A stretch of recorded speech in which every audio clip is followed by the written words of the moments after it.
Good morning, everybody. It's a pleasure to be here today. The presentation will be about a few important topics that will affect the whole fixed income market, and then I will go into some opportunities in high yield, investment grade, and subordinated bonds. First of all, if you look at this type of chart, you would say whether you will be willing to buy this market once you see this straight chart going to the moon. This usually happens in some extreme markets we've seen in commodities, in equity, fixed income. So in case you're guessing which market this is the Dow Jones. So when or if you have some correction in the equity market, this certainly will affect also the performance in fixed income.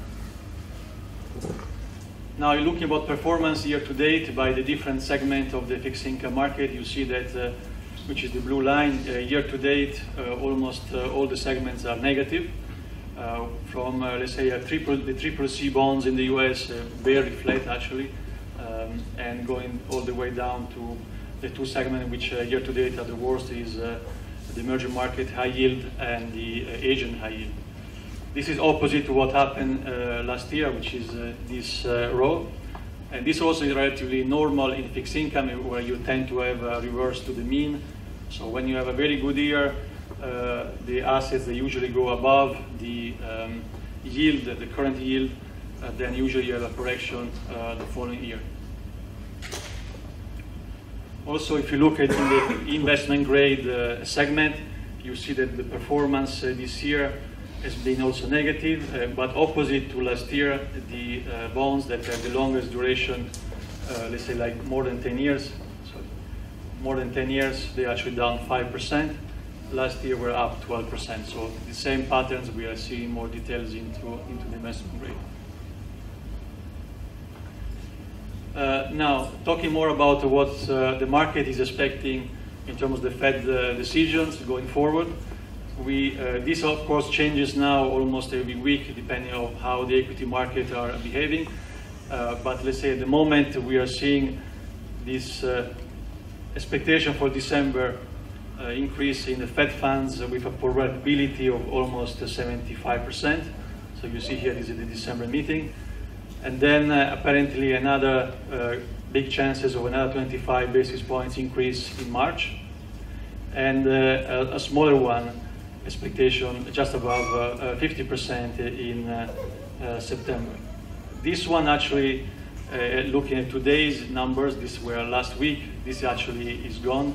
So now the market is only pricing twice increase in the Fed funds, one in December and one sometime next year, probably between March and June.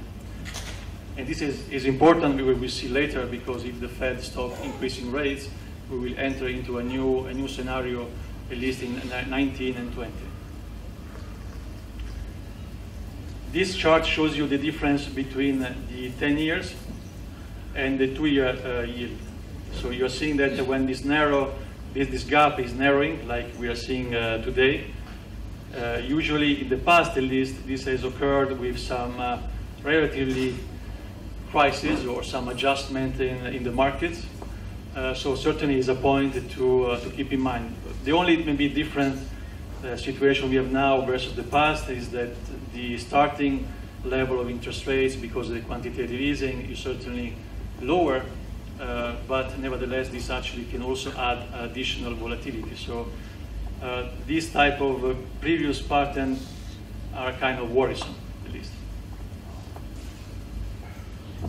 Then the other issue, a little bit related to what we just said, is that what the market is expecting is a flattening of the curve. So if we see here what the market is expecting the 10 years to be, we're currently approximately at this level. In 1 year will be about 325, and the 2-year will also move about 310, which is what you see here, this continuation of the flattening of the curve, which means that from an investment point of view, that if you are going to buy, let's say, a very long bond, you have little incentive to do that. You don't have the opportunity to do any roll down. So when the curve is steeper, then you get another few percentage points by simply keeping the bond, and as the interest rates, as the price goes down, you get interest rates go down, you get higher prices. So you get an additional 1 or 2% in capital gains, but you don't have it now because the curve is very flat. And if you are too short, you also get the negative of the Fed funds increases, although, as we said, it's going to be only 2 or 3 times. So probably the best place to be is between the 3 to 4 years, where you're not negatively affected by the short-term increases, and you're not taking too much long-term risk. Also, what this flattening of the curve means is that historically, as we all know, once you invert the curve, you tend to have a recession. And historically, this pattern indicates that in advance by about 300 days, so almost a year before the actual recession happening. So the market, in a sense, will be discounting already almost a year before the potential economic recession in the US. Now, one of the key elements in fixed income, of course, is the level of inflation. And up to now, inflation remains relatively low. We are just about close to 2%. And this is not expected really to change, at least next year. Also because there are some structural factors. And one of them is that despite the fact that the economy is booming, at least in the US, you have unemployment, as you all know, at very low level, even in Germany, but also in the US. Increase in wages are very limited, 2 to 3%. So if you're in a situation where you have a strong economy, strong employment situation, strong commodity prices, at least up to last week, etc., and you don't have inflation going above 2%, when will you have inflation? Also, another factor that is important to keep in mind is the level of the real rates. Is talking always about the US. In general, once you start moving to have positive real rates, you tend to have, usually this happens when you have a strong economic growth. Usually you see the Fed tightening rates. You have this situation, as we are seeing now, of positive real rates, and then you start having an impact on the economic growth of a slower growth going forward. And this has, of course, an impact of risky assets, as the discount rates will be applied at higher discount rates, so you mean that it means that the value of your assets should be reduced substantially.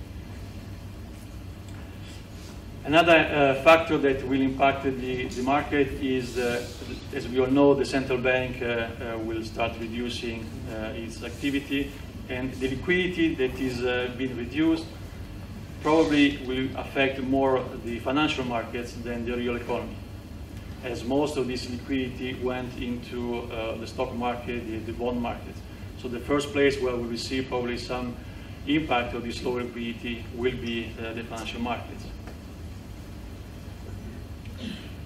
And generally also speaking, we see that there is a trend in the US of lower and lower average GDP growth.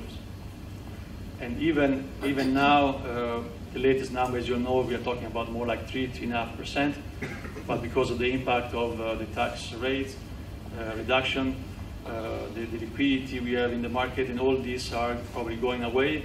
We have also slower economic growth around the world. So we're probably going to go back to this type of 1.5%, 2% going forward. And this will also have an impact on lower inflation. Another reasons why probably the economy will start growing a little bit less is that these higher short-term rates will have an impact on mortgage rates. We all know how important is the real estate market in the US. This will impact also the consumer with higher expenses. And also you have this chart, which is also kind of worrisome, because you see in the past, this is the household net worth as a percentage of disposable income.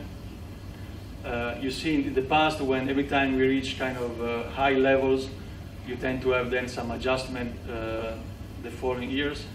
And we are just here now. Maybe in 2019-20, we will have some adjustment. Nevertheless, if you see in the past the difference between different segments in the fixed income market, for example, like emerging market debt, like high yield, treasury, etc., you always tend to have quite a large dispersion of returns. Actually, the average all these years is almost double digit in most cases.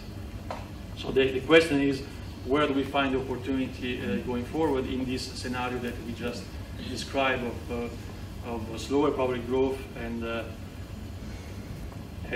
high valuations? So now a few words about the investment grade segment. This is the spread that we have in the US investment grade bonds. You see from December the widening of spreads, although from a historical point of view we broke the long-term trend. And we are now in this range of 105, 130. Actually, we are now, this was 10 days ago, we are actually here now about 130 basis points. If you look at, we saw in the beginning that performance year to date of most fixed income market are negative. Also the BBB and investment grade segment is negative about 3 to 4% year to date. This has happened rarely in the past. At least the good thing that every time you have a negative year, usually the following year you tend to have a positive. As we said before, you tend to have a reverse to the mean. So if this year we are down, I would say if you have to bet, it's probably the next year will be at least positive. By how much? More difficult to know, but we should have a positive year. Also, of course, there are many instruments in the market that you can use to play the investment grade segment, and some of them are ETFs. The only thing to keep in mind is that a lot of the ETFs have very long duration.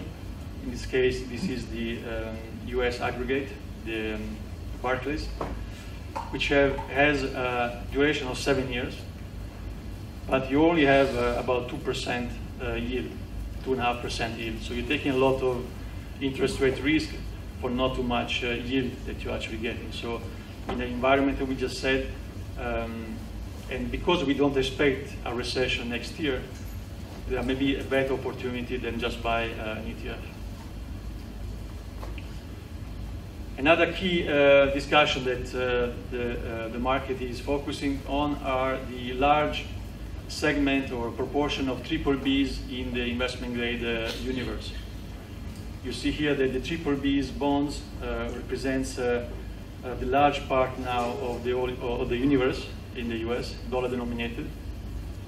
And there are a lot of critics that say, okay, if you have a recession or a slowdown in the economy, all these, or the majority of these BBBs, they become BBs, they go into junk bonds. And of course there you have a price adjustment that at least in the short term will affect your performance.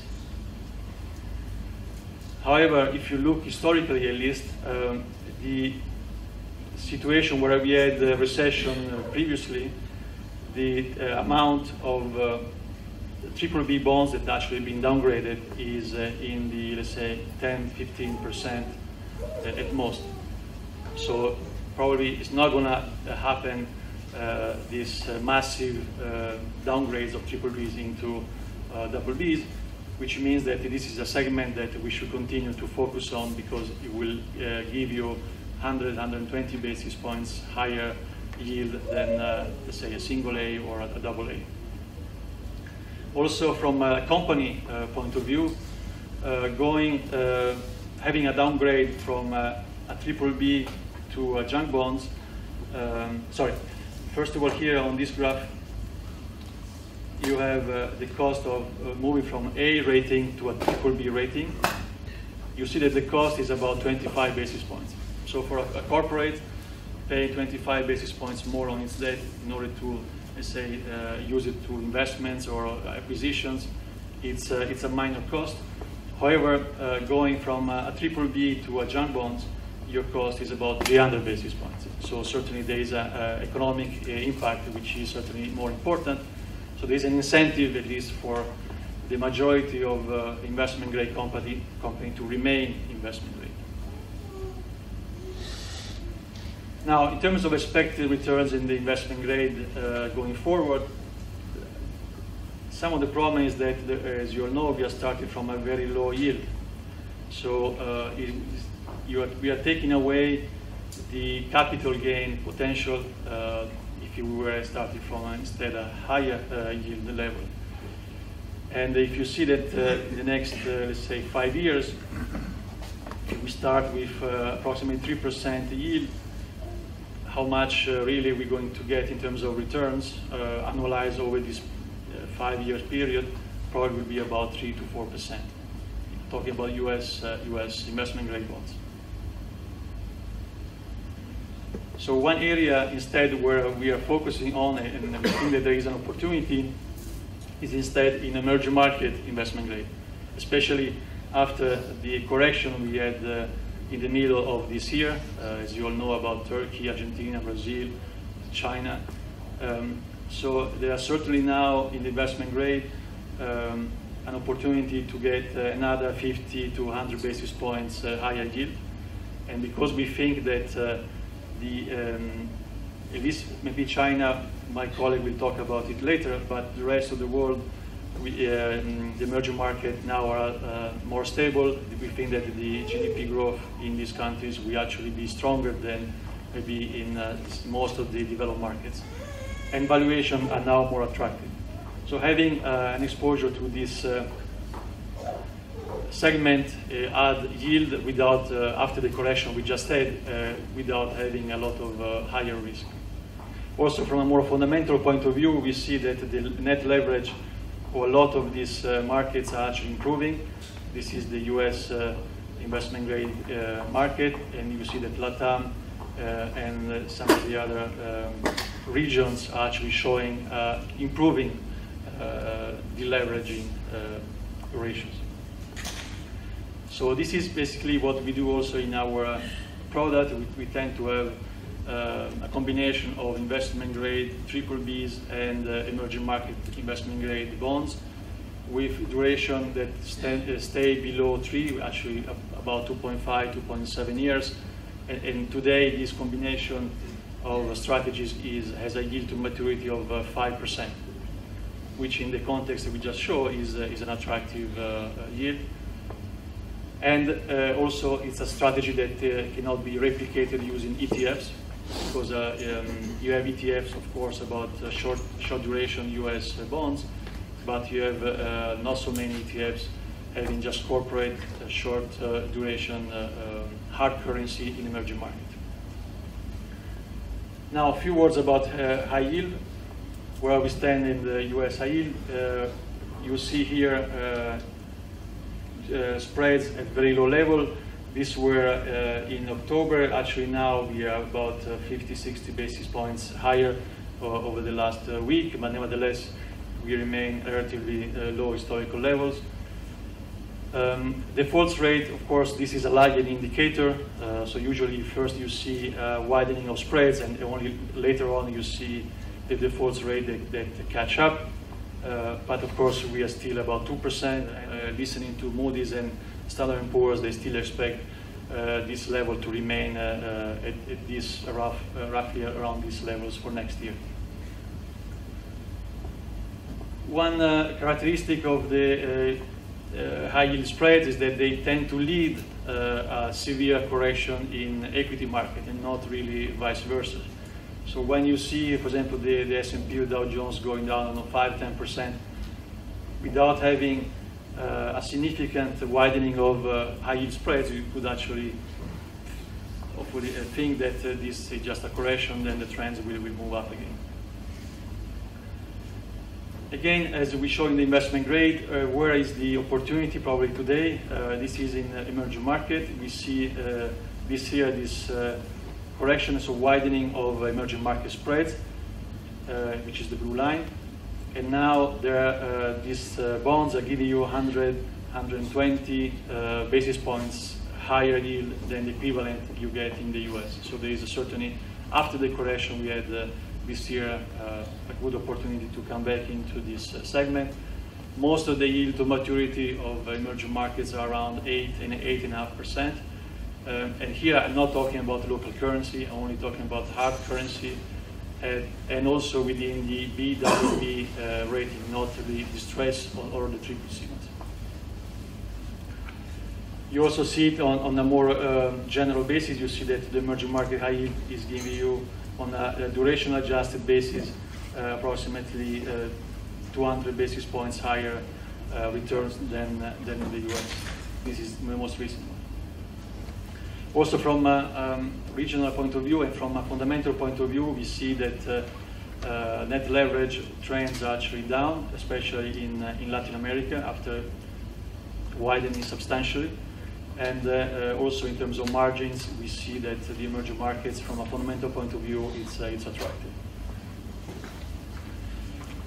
Within the emerging market, there is also an opportunity to be invested in the quasi-sovereign securities. Those are securities that are owned by the government, for example, like Pemex or Petrobras, let's say in Brazil.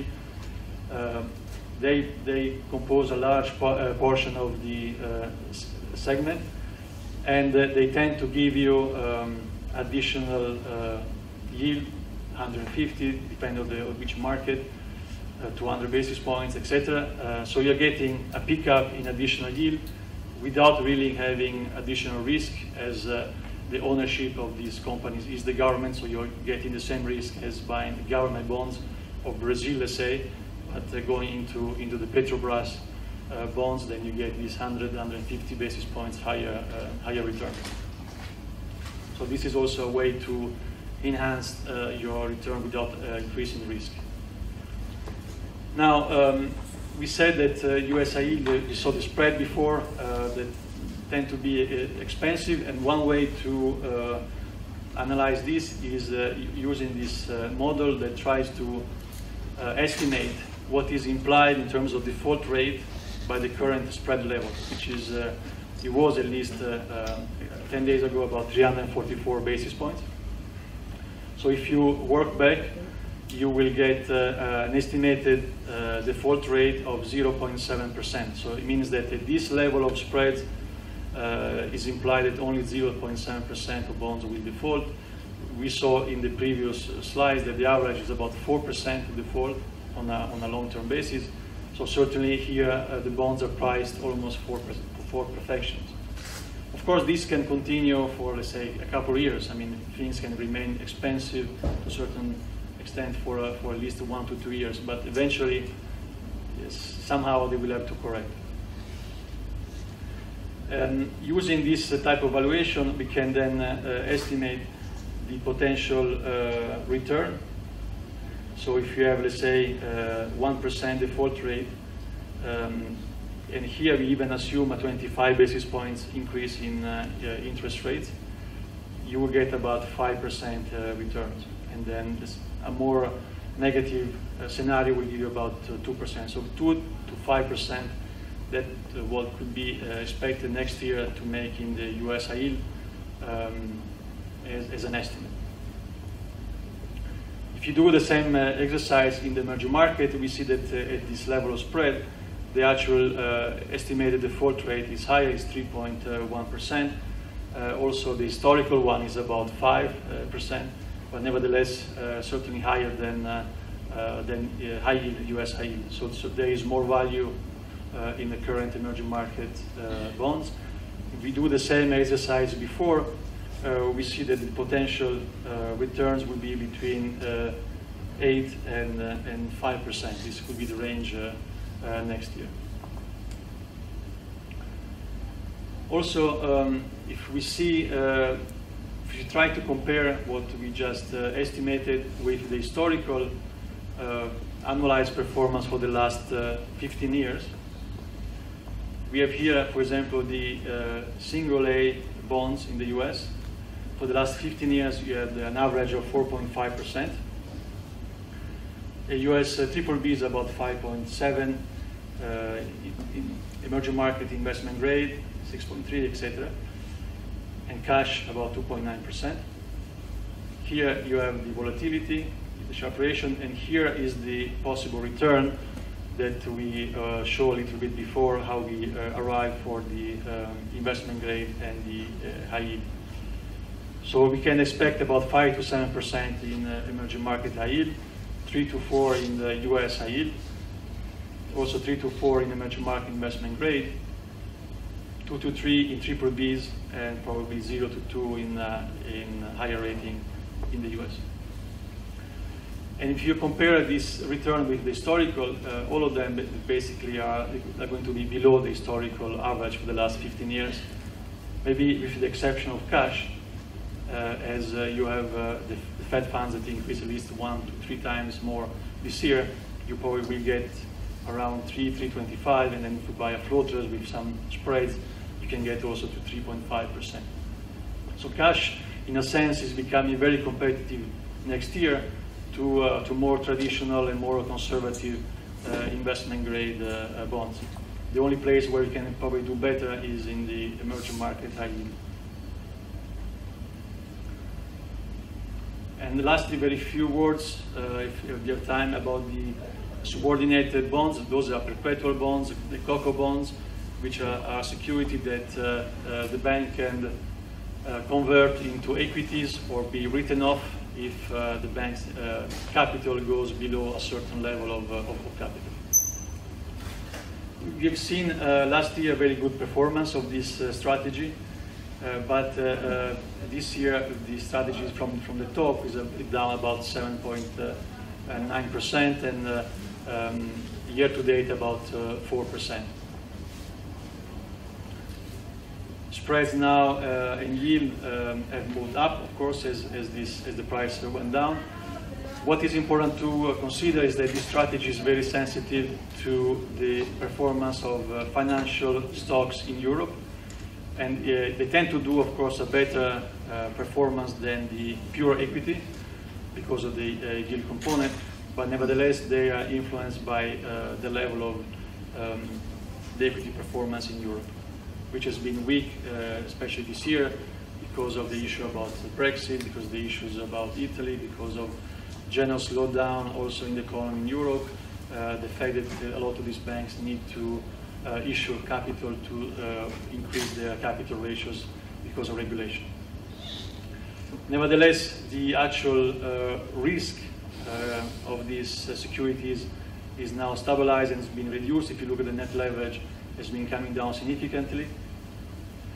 And probably today the only real risk is not the default risk, is not the fact that the coupon will not be paid, but the actual risk is that you have what we call the extension risk, meaning that the bonds that were supposed to be called, let's say, next year, it's not going to be called next year, but maybe at the next call date that will be 5 years afterwards. And this is because we saw the spreads widening. We saw then, therefore, that the yield to maturity of the securities is now higher than the yield to call. So there is no incentive, economic incentive, for the bank to actually call these bonds. And also for the regulation, they're not allowed to call the bonds if they're to reprice it with more expensive securities. So this has impacted then the performance this year of this segment. Maybe the last point here is that in 2020 we will see probably a reduction in the issuance of this type of securities. So there will be less offering of these bonds, which means that prices also will probably start to recover. This was not the case for the last 2-3 years. And then here, of course, we have the Italian issues, some of the Italian banks that are considered the weakest in the segment. Actually, there was a stress test that was done a few weeks ago, which shows that actually some of the Italian banks are among the strongest securities. And if you stick to the best name like Unicredit or Intesa, you have today yields in the 9 to 10% in dollar terms. which is attractive, and the risk, let's say the individual risk is certainly small, but you have a macro risk of whether Italy will continue to be part of the European Union or not, which we think will, but nevertheless this is some of the uncertainties you have. So very briefly, trying to summarize what I would just said, is that this year, I mean next year, 19, probably we will see the Fed stopping increasing interest rates. This is a change in trend. The low liquidity will probably go to the financial market rather than the real economy. US yields are a little bit expensive, as we saw even after the correction we had last week. And we see better opportunities in emerging markets, both in high investment grade. In investment grade, we still prefer the triple Bs because we think that only a very minor portion of it could be downgraded into double Bs, and they are still giving you 100, 120 basis points spread. And in general, the subordinated bonds are to be used more like a macro element on Europe. If you have a positive evolution on Europe, then this is a good instrument to play that recovery. So next year will be a transition year, and will be probably with returns that will be below the historical average, but nevertheless, as we show, there are some opportunities in some segments. So this basically ends my comments.